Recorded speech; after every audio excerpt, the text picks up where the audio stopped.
Welcome fans to 2K Sports Tuesday night presentation of NBA basketball. Along with Greg Anthony and Brent Perry and David Aldridge, this is Kevin Harlan. Got one more great treat for you folks. Joining us on our broadcast is Shams Charania. Shams, so great to have you with us. Thanks for taking the time to take a seat and join us here courtside.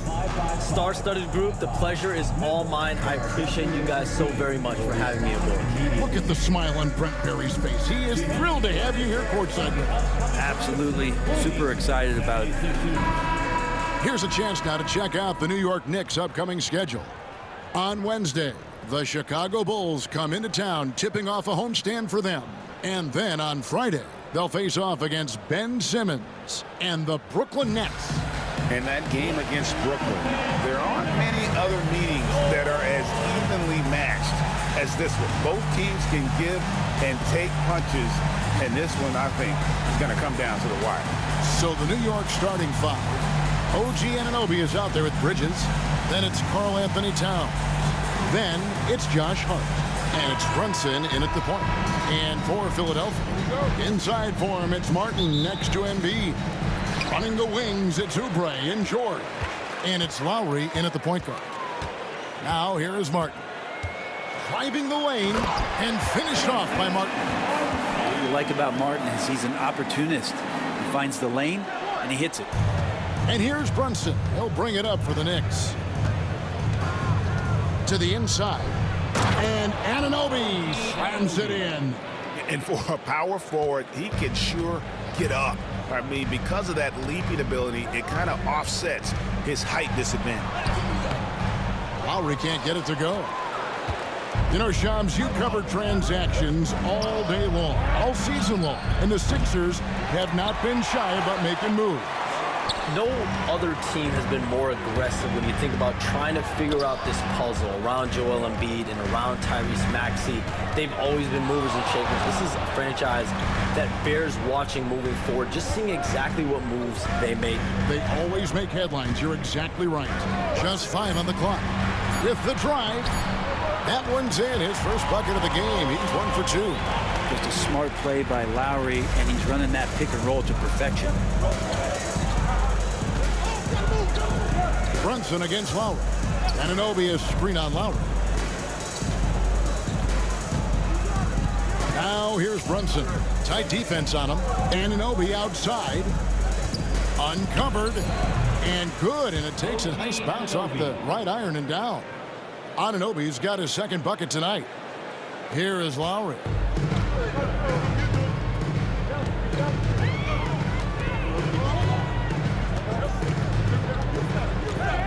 Outside for Martin. Shoots over Anunoby. And it's Martin missing. He lacks defense there. He's going to see fewer and fewer chances if he can't bury those kind of jumpers. Look at the big fella working on that possession. He knows how to fend guys off and get those rebounds. Misses the wing three. Just enough coverage to bother that three-point attempt. And he makes no mistake on the slam dunk. Oh, a guy who loves attacking the rim, Hart putting some muscle on it. 76ers have gone 2 of 5 here, making 40% so far to start out the game. Lowry kicks to Oubre. Martin with a screen on Hart. Oubre stolen by Anunoby. Brunson right side. And it's Philadelphia with the rebound. They defeated Charlotte in their last game. Yeah, I felt like they attacked, but with a purpose. They knew what they wanted to accomplish coming in. And talking with the coaching staff, they said in that game, they did a great job of not settling. Keep working the ball around, finding the best look. Let's see if they can keep that up. Brunson finds Hart.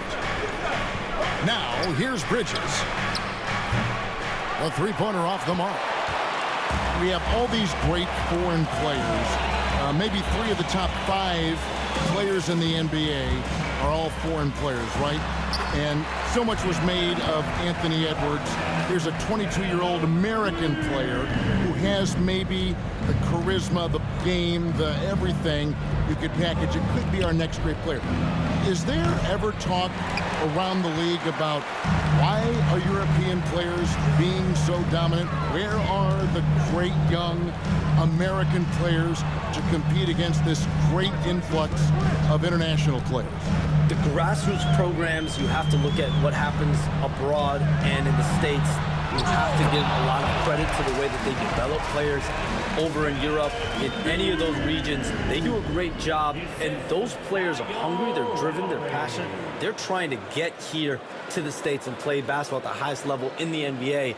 And you see at the amateur level, there can be a lot of fluidity, there can be a lot of influx, and players are given so much so soon in America. So to be able to have that chip on your shoulder, to have the passion, and to exude the confidence that Anthony Edwards has, the younger generation of players definitely have someone in Anthony Edwards to look up to.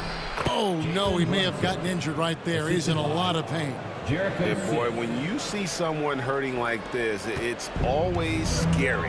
Yeah, it reminds you of what's really important. Health, number one. Everything else comes after that. Here's Lowry. Jalen Brunson picking up that last basket. Yeah, can't see why he missed that one there. The D's close, but looks like plenty of room.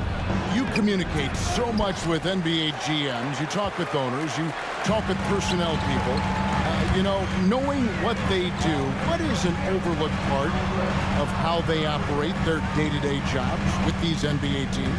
A few things for me, Kevin. It is the relationships with agents, with other teams. Are they trusted? Do they have the trust of others? That is of importance, certainly. How well connected are they within the organization? How are they building their own front offices in their own buildings? But their thirst for information, their ability to use information to strategize, that is something that occurs every single day. Because if you know something is happening with a specific team, that could shape how you want to strategize your team moving forward. And now we've got some time to check in from the sidelines. What do you got for us, DA? Hey, Kevin, even with an MVP and Joel Embiid, the Sixers can't be a one-man show. Embiid says, I watch a lot of games and I see what's working. Good basketball means cutting, moving, guys getting off the ball, and it's moving and not sticking. But you need the right guys to execute that system. And I think we've got the right guys. Kevin?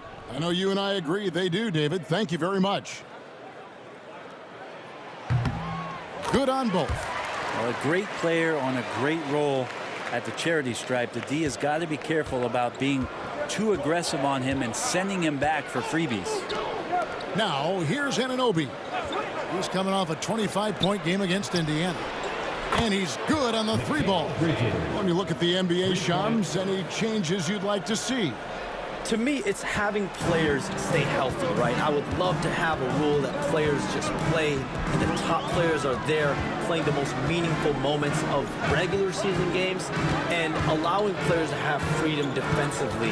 And the league can find plenty of other ways to discourage players, but to allow players to really be there in the big moments, to defend at a high level.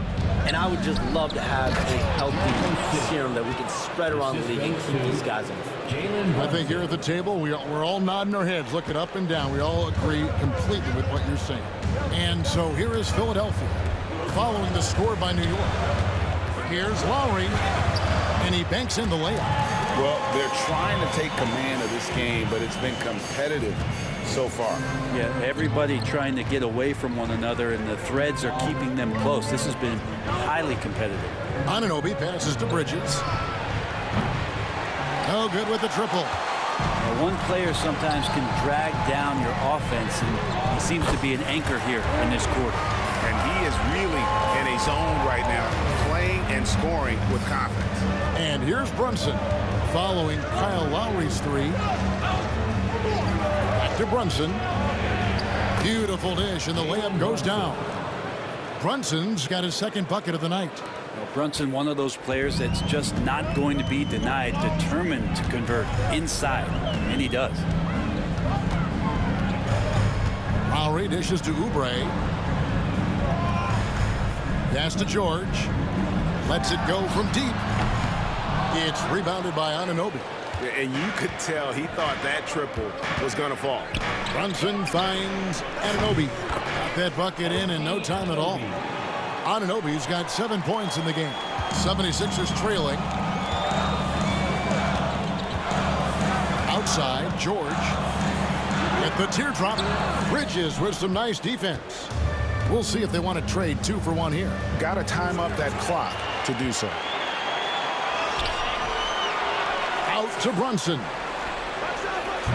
From outside, off the mark. And so George will bring it up for the Philadelphia 76ers. Bridges with the steal. There's a 4-second difference from the shot clock to the game clock. Count the bucket, and he's got a free throw coming up as well. Bridges showing more and more signs of strength, being able to finish through contact. The Knicks shooting their first free throw of the game right now. And just to mention, a season ago, they were very comfortable at the line, hitting about 78% of their free throws.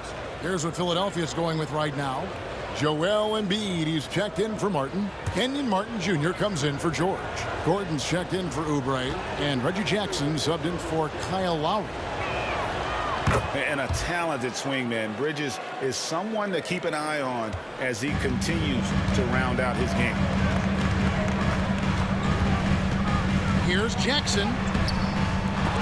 And no good. The dry spell continuing for him.